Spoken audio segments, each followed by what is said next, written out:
Got hairy legs. Got hairy legs. Got hairy legs. Hairy. Got hairy legs.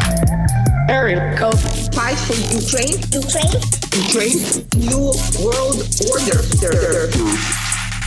CNN Politics. Biden makes surprise visit to Ukraine for first time since full-scale war began. Surprise!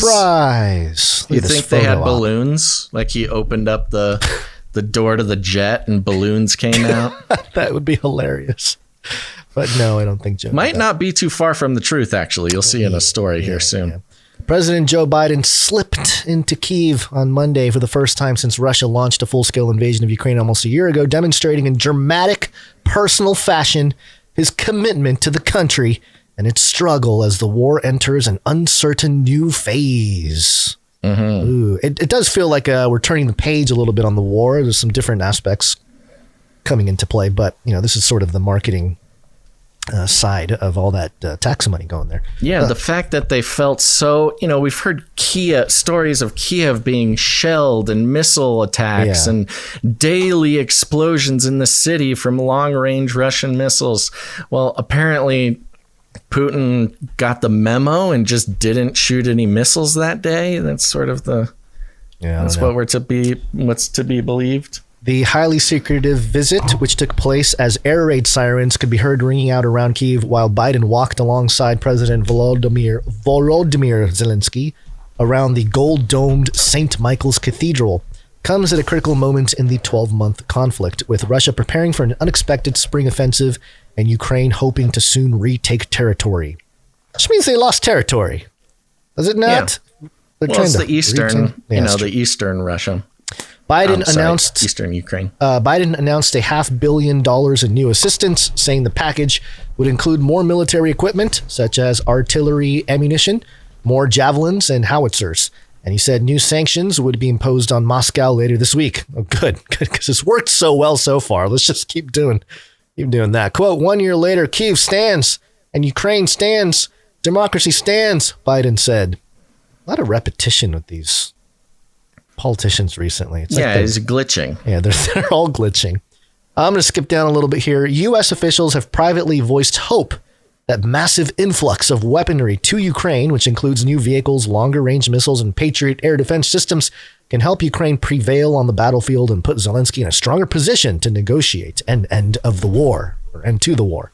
Yeah, give him a lot of weapons, better negotiation. But it remains unclear what parameters Zelensky might be willing to accept in any peace negotiations, and the U.S. has steadfastly refused to define what a settlement may look like beyond stating it will be up to Zelensky to decide. It's all on Z. And I like this part right here. That's interesting, considering he was thinking about going to the peace talks last year. Yeah, before any of this happened. Boris Johnson made a visit and explicitly told him not to do that. Yeah. Well, there you go. Or else the funding would stop. Yep. The high-stakes visit. Biden's visit made for a highly symbolic moment. CNN talking about symbolism. Coming a day ahead of a planned speech by Russian President Vladimir Putin marking the anniversary of the war. Speaking from Kyiv, Biden declared Putin's, quote, war of conquest is failing. Putin thought Ukraine was weak and the West was divided, Biden said, standing alongside Zelensky.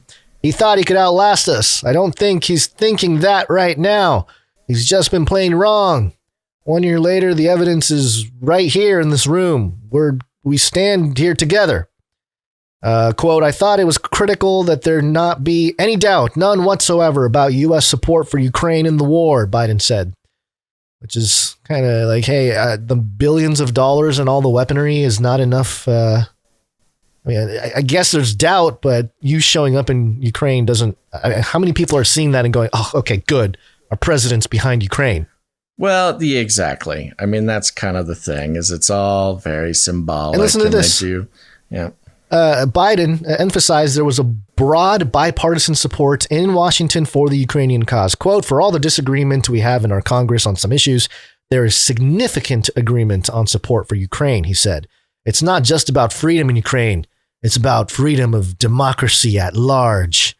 Which, okay, first of all, is that true that there's significant agreement for Ukraine? Do we have that many war hawks? Republican I would war? say significant is accurate, but it's certainly not as assumed as it was before. He's contradicting himself. He says it's not about freedom of Ukraine, it's about freedom of democracy at large. But he's said before, this is not about freedom for personal choice. So, a little contradiction. White House officials would not go into detail about the logistics of the president's trip, saying that more details would come once they, quote, got the green light from the security folks. Ooh. So, and then a little bit about the secretive trip. Biden's trip to Kyiv was shrouded in secrecy, a reflection of the steep security concerns. Air Force One departed Joint Base Andrews under cover of darkness at 4:15 a.m. Eastern on Sunday, and reporters aboard the plane were not allowed to carry their devices with them.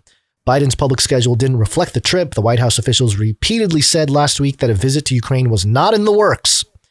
And this is the one last point from this article. Biden only decided on Friday to go ahead with the visit after huddling with top members of his national security team in the Oval Office and smelling their lovely coats. A few hours before he departed, the United States informed Russia of the plans to visit the Ukrainian capital for, quote, deconfliction purposes, according to Sullivan. Yeah, so that part I thought was fascinating. Yeah. I mean, so they fly him in to a city Warzone. that has admittedly, been under constant fire for a year now. And suddenly the missiles and everything stops. Yeah, they probably told Putin that this was going to happen. And Putin's like, okay, I'll stop for a second. I mean, it's not necessarily in Putin's best interest to kill the president of the United States. Why not? I thought he was a Hitler. I thought he was a tyrant.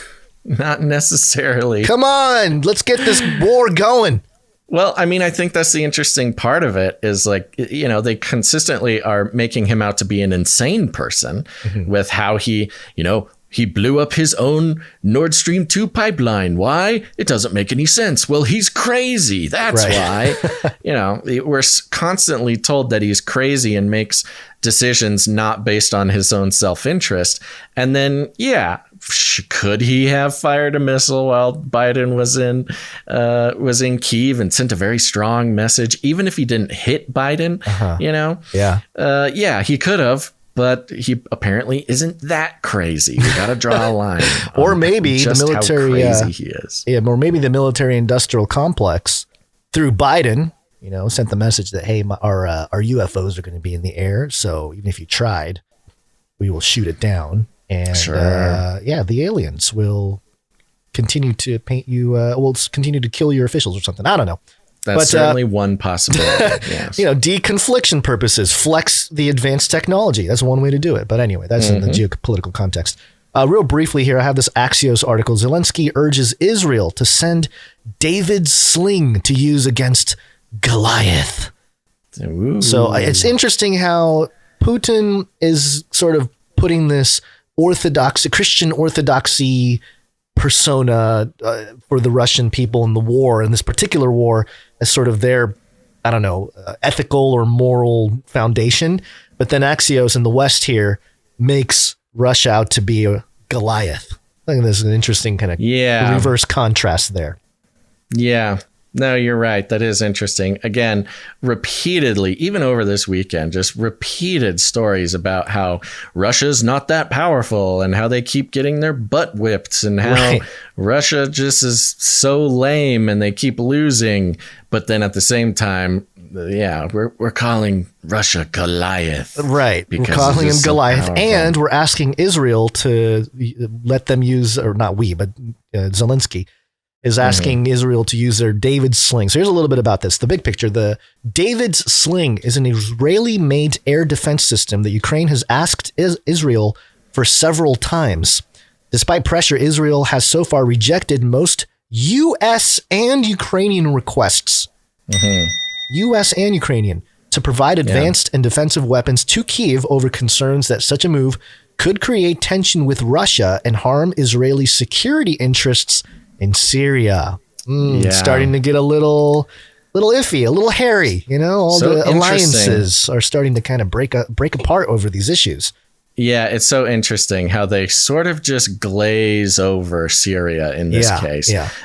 We've covered this for quite some time. The updates on the Israel-Russia relationship, and Israel, for the most part, actually has a pretty advantageous deal with Russia right now in regards to the Syria issue, and the U.S. also, is involved in the Syria, the sort of quiet, secret Syrian war that just continues to rage for the sake of economics and oil. But yeah, they don't want to, they got a good thing going there. They don't want to make anybody squirrely. So here's what's interesting too. Just before Biden showed up, Zelensky met with Israeli Foreign Minister Eli Cohen in Kyiv on Thursday. It was the first visit by an Israeli official to Kyiv since the Russian invasion began. So all these officials are suddenly showing up in Ukraine. That's just interesting.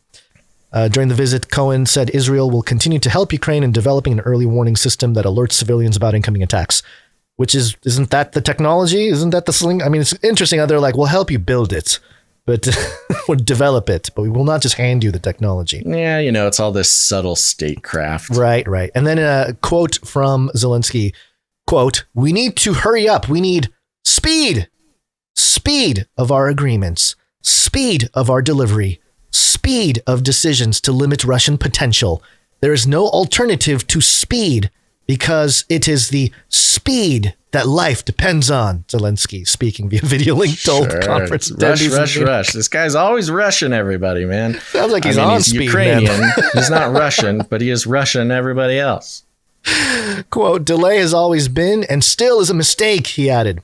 "There is no alternative to Ukrainian victory, no alternative to Ukraine in the EU, no alternative to Ukraine in NATO." He sounds like a villain. Just the way he talks in like this prose. It's a con man thing. This rushing the sale. Yes, exactly.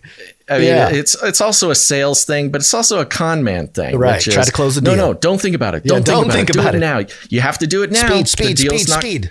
The deal's not going to be there if you wait. Look, I'm just making this deal once. You do it now, you're going to miss out. That's true. It's one of those things that he needs it now, and he needs them to not think about it too much. Yeah, interesting. So anyway, it's good news that that they're getting some. Oh, you had some other stuff in here. I think the David sling is relevant to the balloon conversation. I think there's I'm going to, if you don't mind, jump that up real quick. That's fine. Yeah. Because, yes. Yeah, he needs David sling. Zelensky is asking for this air defense program. And you're thinking, okay, sure. Why not? I guess. Well, UPI.com is reporting Russia using decoy surveillance balloons as Ukraine war tactic. Of course, this is from the British intelligence warning them. So Russian troops may be using decoy surveillance balloons as a war tactic in Ukraine, the British Defense Ministry warned Sunday. Kind of a weird warning to give. Okay, who cares? British military intelligence officials said in a statement that Ukrainian troops spotted several balloons with radar reflectors suspended beneath them flying over Kyiv on Wednesday. What day was Biden? Friday. Or Friday. He's Sunday. I'm sorry. Sunday. Okay. Israeli guy was there on Thursday, though. So, ahead of the Israeli guy. So exactly. So the timing, this timing is exactly what I'm talking about. Yeah. So they're flying balloons with radar reflectors, which is basically just big chunks of metal that are easy to see on radar. Right. And why would you do that? Well, if you have Ukrainian radar picking up lots of air traffic, lots of, threats coming from the sky, threat over threat after threat after threat of all these balloons, look how easily they can reach us from the sky. And they're not actually a threat. They're just literally there. Their literal only purpose is to show up on radar. And if you have your Israeli guy coming the next day and you're trying to get him to give you air defense technology. What do you want to show him? Well, you want to show him that you have lots of threats in the sky. You can point down, look at the radar. Look at this. Hey. Look at this. Look at all these radar pings of threats in the sky, all these balloons. It just I worked. don't really believe for a moment that these were actually Russian balloons. I think these could have been Ukrainian balloons. Zelensky putting out the balloons. Said, yeah, of course. They just saw how it worked in America with the Chinese spy balloon. They literally just rolled out the exact same script in Ukraine. Exactly. And here's the quote from the British Defense Ministry. It is likely that the balloons were Russian.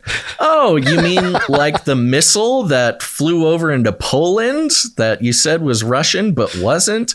Oh, you mean, it's just like they're using the same thing over and over and over. Here's the quote. They likely represent a new tactic by Russia to gain information about Ukrainian air defense systems and compel the Ukrainians to expend valuable stocks of surface-to-air missiles and ammunition.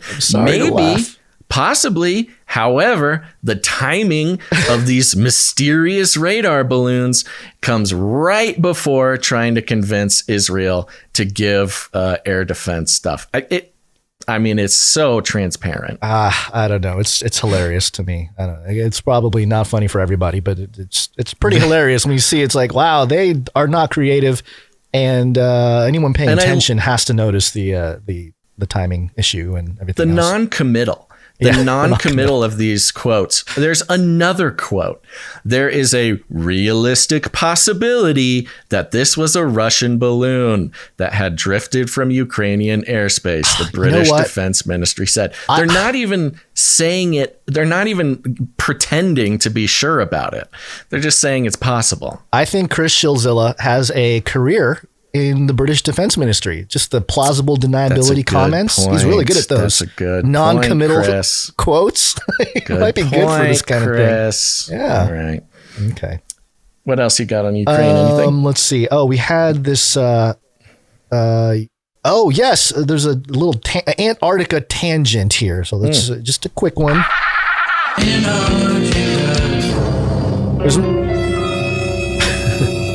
There's more Antarctica to come at the end of the show, but for this article here, this is from the Associated Press. Actually, I think it was mirrored, or did I get the Wall Street Journal? Okay. Ukraine's troops came from Antarctica and Bali, and it still needs more fighters. Yeah. Yeah. And we talked about the Ukrainians in Antarctica, of course, as we continue to use Antarctica as our touch point for sort of elite testing and messaging and plan broadcasting. We had heard about the hero Ukrainians in Antarctica. Well, they're on the list of scientists. Antarctic scientists are making their way back from Antarctica to fight in the war among ballet dancers. Yes.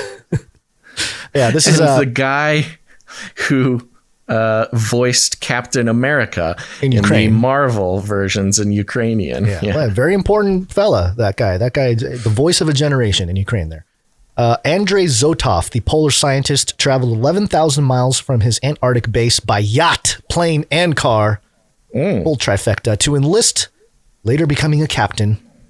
Despite being 49 years old and having a military exemption, at least 6 people from Ukraine's National Antarctic Scientific Center are working with the military, creating what members jokingly call the Penguin Battalion. Quote, we went to the front lines not because we wanted to fight. We went because we had no choice, Mr. Zotov said from hospital after being shot outside of Bakhmut. I wonder if he means that literally.